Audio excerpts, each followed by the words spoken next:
Hello and welcome back to Canadian Stacking.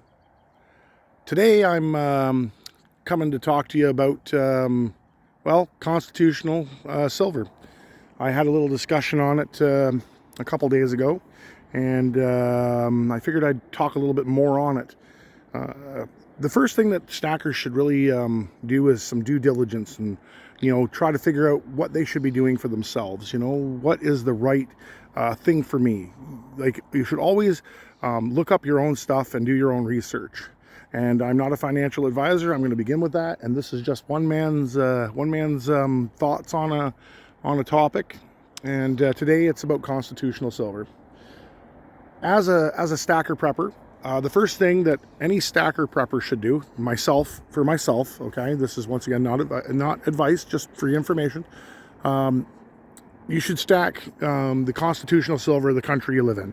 So in the U.S.'s case, it would be American silver coinage from like the 60s and back. Pre-64, I believe, is the U.S. coinage, and it, basically you can buy that in dimes, you can buy it in quarters, half dollars, dollars. I would strongly recommend getting a good base on that.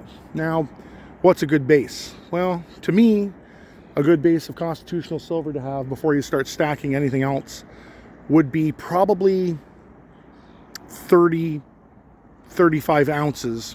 And American constitutional silver is roughly $1.40 for 1 troy ounce. So how much would you need? Well, I would say, you'd need to purchase about $50 face value, somewhere in that range, between 40 and 50 face value of American constitutional silver to get a good base. And I would be getting dimes, quarters, half dollars, and I guess dollars if you want them. But for barterability, the lower the amount, the better, because you know what's in it. It's a trusted face item, and everybody in the U.S. knows what it is, and everybody around the world pretty much would know what that is. I live in Canada myself. This is the Bryson Bridge near the city of Pembroke in Ontario on the Quebec side. It's in a small little town called Mansfield. It's a beautiful red covered bridge. So if you're ever in the area, I strongly suggest you come look at it. It's an amazing place to come and see. And this is the longest covered bridge, I believe, in the province of Quebec. So yeah, come maybe have a gander at it. But yeah, so like I was saying, American coinage, it's known around the world, and the same thing with my country. If you lived in Canada, you'd want to buy 67, but you'd have to be careful at the 67 coinage. You'd want to buy 67 coinage and back, 50% silver, or 66 and back, which is all 80% silver. And it takes roughly $1.60 to make 1 troy ounce. So the same principle would be applied in Canadian terms, to sort that out. So once again, to get to that 30 troy ounce amount, and it's $1.60, you'd have to take $1.60 and times it by 30. So somewhere, once again, between $40 and $50 of constitutional, or as I like to call it, heritage silver in Canada, would be a good starting base. And after you got that, I would probably get into buying some generic rounds and stocking up on some of that.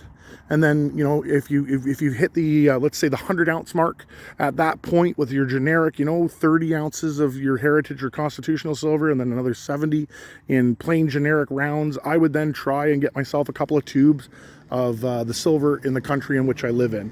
So myself, it would be Canadian maples. If you're American, it would be eagles. They're really, really high priced right now.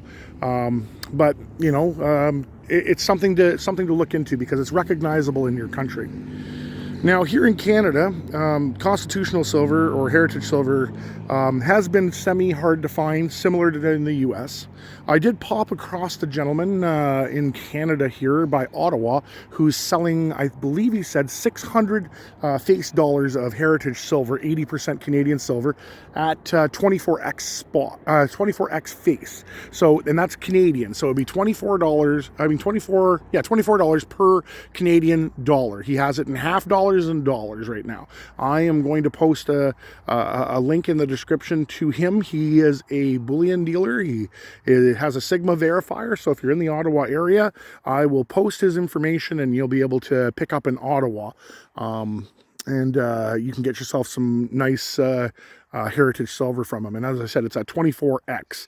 So you're roughly paying about $38.20 spot for that, which if you look at generic rounds right now, the cheapest generic round you can get is around the 38.70 mark. So it's cheaper than generic silver to pick up compared to other things. So it might be a wise idea to grab some if it's something that you're looking into. Myself, I'm going to go down and pick up some. I'm probably going to get myself another $20 of heritage silver. I'm probably going to take it all in $half because, like I said, you want barterability, and some people don't have the need in a barter situation to trade for an ounce of silver. You want, like, let's say a dozen eggs, and all you've got is a dollar in silver. What are you going to do? Cut the coin. If you got a dime, you could maybe trade a dime for that. So the wise idea would be to stack in smaller denomination amounts, and Canadian heritage and American constitutional and so on, makes it possible for you to do that bartering, and that's the barterability end. Don't sacrifice on your preps, though. Make sure you've got your food prep too, because you don't want to be trading your precious silver to buy food in a downward trend. Like I said in another video, Zimbabwe went through hyperinflation, and to buy food down there, you were trading 1 gram of gold for a dozen eggs. A loaf of bread was costing you an ounce of silver. So bear that in mind. Stockpile back that 3-4 months of good hard canned foods. Make sure that you're ready. Vacuum seal bag some flour. Make sure you've got yeast and you know how to make your own yeast mixtures. I can't emphasize enough how important it is to do your pre-stack before you stack. And by pre-stack, that's building up your food, your lead bullion, your security, water, all the things that are important in life. You don't want to have to trade silver before it's time, to go back into the financial system, and you don't want to be giving it away. You want to try to keep that for the time that it's easiest and best to use it. When you're looking at that silver and you're going, man, I want to do something with it, and boom, a piece of property comes up, maybe some, nice agricultural land. When you were looking at it, like today, let's say right now you wanted to buy it. In Quebec, it's about $3,000 to $4,000 for an acre of arable land. And let's say that, fast forward, let's say 2-3 years from now, and you could trade that for 2 or maybe 3 ounces of silver, and maybe a 1/10 of an ounce of gold, and boom, you got yourself some property that was well out of your reach, and you're not making payments on it. So I can't say enough to be prepared. Be your own bank. Put aside stuff that you need to be stable. And it's very important to make sure that your loved ones that live with you are on board with your preps. So your spouse or your significant partner, or even your mom, your dad, your brother, whoever your prepping buddy is. You got to make sure you've got like a team, because you can't survive on your own. So you got to make sure you get a community of like-minded people. For myself, my like-minded people, they're my wife, myself, my children. I got a couple of neighbors, and my brother. My brother, he doesn't live in my province. He lives a long way from here, but if stuff goes down, my brother knows to come here. He has the ability to get here and be here. He has that bike put away for an EMP that doesn't run on anything but his legs. He's got his electric bike should he have the ability to do that. And, it might take him a week or 2 to travel here, but we have our prep set. We're ready to go, and I strongly suggest you do the same thing. Be prepared physically, be prepared mentally, be prepared financially, and most importantly, be prepared with your family. Because the most important thing for us is our family and our friends and the security that we can gain by that. Being solo leaves you at such a disadvantage. You have to worry about going to sleep. You have to worry about who's knocking on your door because you don't have any backup. You know, so I can't say enough on how important it is to make sure that you're ready that way.